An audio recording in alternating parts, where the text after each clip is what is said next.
So you've got to support Assange, because if they're able to nail him for no reason, then I can be arrested for the secret documents that I've put out that are real, that they did not want people to get, like the MIAC and Homeland Security reports.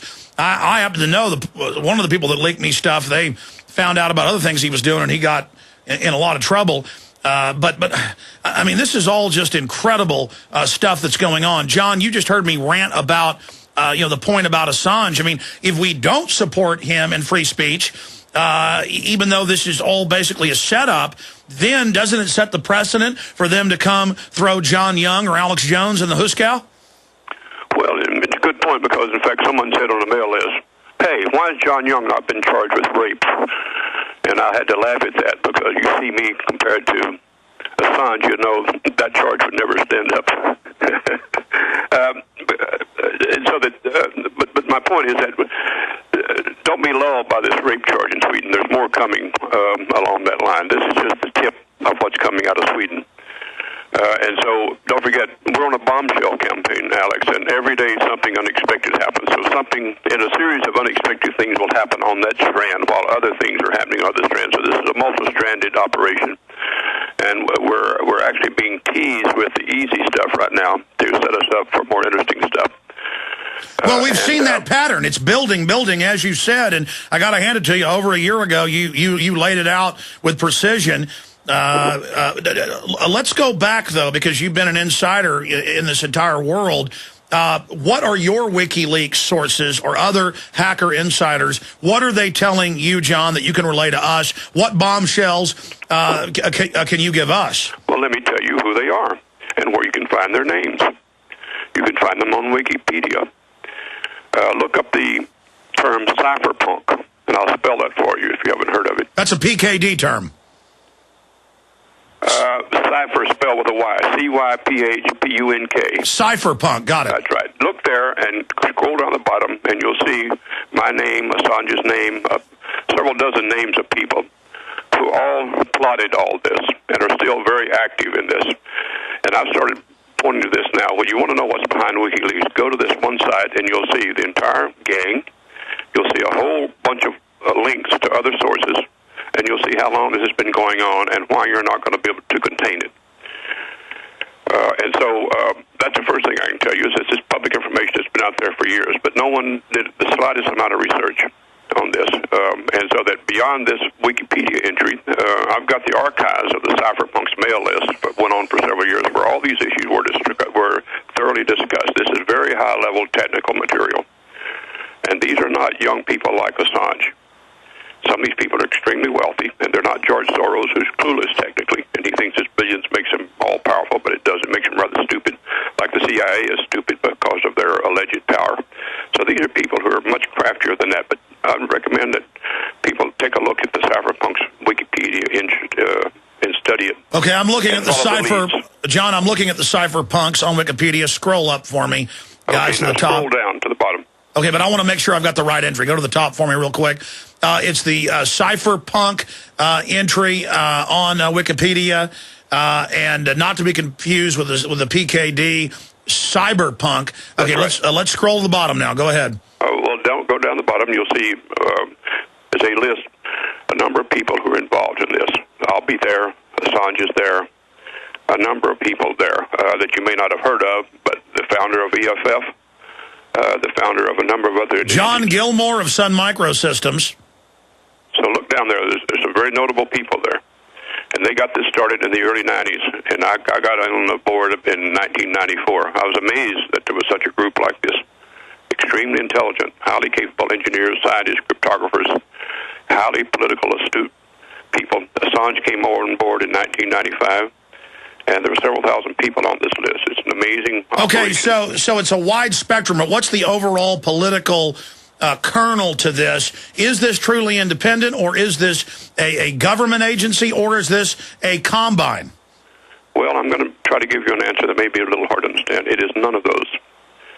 The intent was to have nothing that can be attacked easily. So it's not an organization. It's not an entity. It's a concept. It's a aspiration, it's a goal. It is not anything you're going to be able to take down by the usual means. That's the very purpose of it, is to not make it. And that's why I say WikiLeaks will not be taken down. It'll pop up some other way. So you're saying it's almost like the internet is a bunch of computers connected to each other and can't be taken down. This is just basically hackers and computer experts that built a system that anybody in the group can pump info out and nobody can stop it. And that's why WikiLeaks people told the news yesterday, to take us down, you'll have to shut the web down. That's right. That's why it was set up. It was set up as a spying machine, as I told you on your last show. But that's being used for reverse spying. But the people who set it up, as you know, was the military, and they set it up to induce people to join up because it's a very good way to surveil an entire population around the world. But now the people who are actually running it, that they hired to run it, are now reversing the panopticon.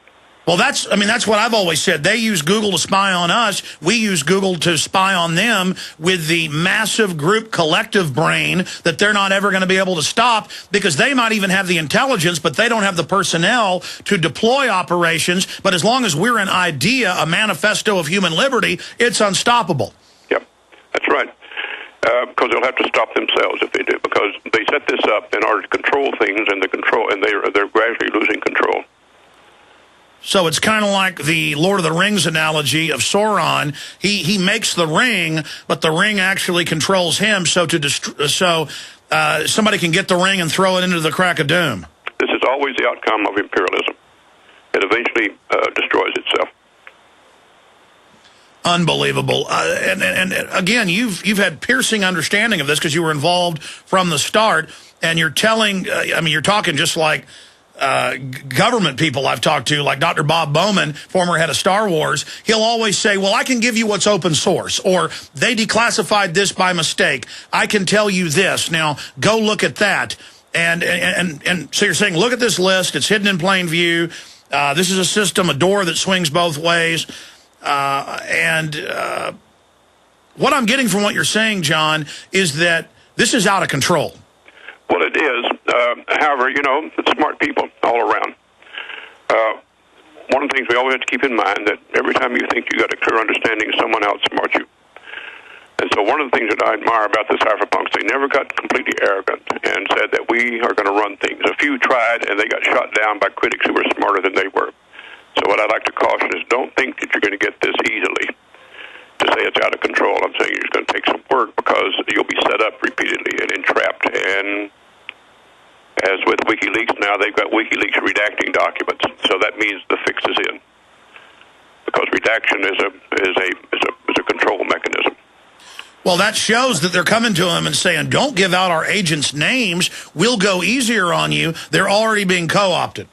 Yeah, because of the money. The money is fabulous. Because they were not making money being out there on their own. So now they've raised millions by being on the inside. So why not? Well, what is your inside scoop? If you were offered $1 billion bribe, and you were 39 years old and had no other income, think about it. It's called a government contract. Well, what's your inside intel, or your gut if you don't have the inside intel? Is this a big theater with Assange, or are they burning him for the theater? It's a theater operation, partly entertaining, partly lulling, partly testing systems, testing public reaction. Are we going to get traction out of cyber threats or not? Will this work or not? Because so far, they've not actually caused any harm. That's why they haven't been charged. Yeah, this is the beta testing. Now they're going to start releasing even more. That's right. And then there'll be some lives lost, or something will happen. Because don't forget, these are cheap operations to run. And so somewhere, because this is still a fictional war, it's not a real war. It's a cyber war, which is all imaginary. And well, let me ask you this: it becomes really harmful, we'll see, because the law will be ready. What is your idea, John Young from Cryptome.org, the original WikiLeaker? What is your view, your idea, and I should have you back for a full hour soon. This is incredible. What is, I want liberty, I want freedom, I want my private property, I don't want to be a slave. I would imagine that's your view. I don't want to be part of an empire. I don't want to support all these wars in my name. So that's my view. I know I'm a good guy, but I know in ways I've been used as well, because this is such a complex world. and you can't be looking at everything at every time, so nobody's perfect. But I know I'm good. And I know I want to do good. I mean, what should I be doing from your view, and what should you be doing to somehow stop this from being used to start curtailing our speech, and then the globalists, they'll still be able to do what they want? Well, it's what I was told as a kid. Trust no one but yourself, and warn people not to trust you. So we say on Krypton, do not trust us. Through our ignorance, we may deceive you or betray you. Do not trust anyone who speaks with the voice of authority, and do not trust anyone who sells you protection. Do not trust anyone who sells you trust, because their own ignorance and venality will betray you. And so that Wikileaks will betray Bradley Manning because they've got a million reasons to do so. Well, there was a WikiLeaker that did rat him out. Well, we actually don't know what happened. I'll just say, watching all this with considerable interest, it's still not clear what happened. All we have are various kinds of fairy tales in the media. We haven't seen much evidence. We've got a lot of talk of people who are well-known liars, and most hackers are liars because that's how they social engineer. Most people on the internet lie. I lie. Are you hearing me? I lie. I'm lying to you right now. Keep that in mind. Everyone's got their agenda, hackers. Well, when you say you lie, what you've put out little disinfo involving where you live or your name. I mean, you don't lie about the overall truths. I mean, are you saying you lie as like you take the address numbers off your apartment door? No, I lie through ignorance, that I don't know any better and will not admit it. I'll pretend that I've got access to truth by the tail, and I'm delivering it to you. And so that the reason I'm lying is because I don't know how else to convey what I'm doing in an honest way. We need to work on that. Everyone exaggerates. You know what? No one is perfect, and I think to second guess yourself, I mean, I'm not delivering pure truth, so I'm lying to you. I think it's if you consciously try to dead reckon as best you can. I think Veritas, the proof of Veritas is on the balance. Does 80+% of what you talk about come true, or 90%? Or does, everything you do turn out to be wrong? And I watch mainstream media. They're lying on purpose. We're here trying to tell the truth. We get some things wrong. But, I know there's good people, John. I mean, my whole issue is, I think part of getting into this whole world that you've been part of so long is that you're so in with all these other snakes that then it starts blinding you to the fact that there are a lot of good people. Well, and it turns out one of the best things is to get out of your bunker and meet all these other people. So I'll say the best thing about crypto is how many people I've met, how many different views I would never have known had I not opened myself up to other people's viewpoints. So when I say I lie, is that the only counter to lying is to have discourse with other people and stop preaching at them. And listen to them closely, let them attack you, and don't be afraid of that, because it's the only way we're going to get out of because, we're taught by education to mislead people in our own... Yeah, we've got to stop being passive. We've got to stop being afraid. We've got to stop conforming. That's right. Well, we've got to be individuals. I mean, that is the biggest solution overall. That's and we've right. got to be willing... Is great for that. Pardon me? And the internet is great for that. And we've got to be willing to go through pain, folks. That's right. That's right. Break your bones. Well, the best things in life come from breaking your own bones. I certainly understand what you're saying there. No, it's true. Going to a bar and saying that, or someone will accommodate you. Well, I'm not into that anymore, but I let them try to accommodate. I'll accommodate them. Alex, I grew up in Odessa, where bones are broken every night for fun. Same here. I grew up, same thing, Texas. Yeah. Up where I came from in Dallas, it was people going to the hospital every weekend. I love living in Austin. It's not like that. It was crazy. That was a argument that I've gradually moved away from. No, believe me, I've certainly moved away from it as well. I've probably got a lot fewer brain cells, and now I'm a little bit older, and it hurts where I got a compound fracture. It hurts where I broke my hand over and over again. Now, I want to get you back very, very soon, but in 30 seconds, John Young, you're saying big bombshells coming soon? Yep. Because that's the pattern. Every one that WikiLeaks has put out has been followed by another one somewhat more shocking. And this is, as you know, this is a well-known technique boxers use. They slowly build up and just started overwhelming you with unexpected, greater attacks. Are there any other big tidbits that you can give us today? Yeah, I think they're going to come out with some bank stuff. I think they're going to come Tell you what, stay there. I've got another guest coming up. We're going to push him back 5 minutes. I want you to talk about what you see coming up next. Then we're going to get our next guest on. We'll hold him 5 minutes in the next hour. We'll get Lord Monkton on 8 after.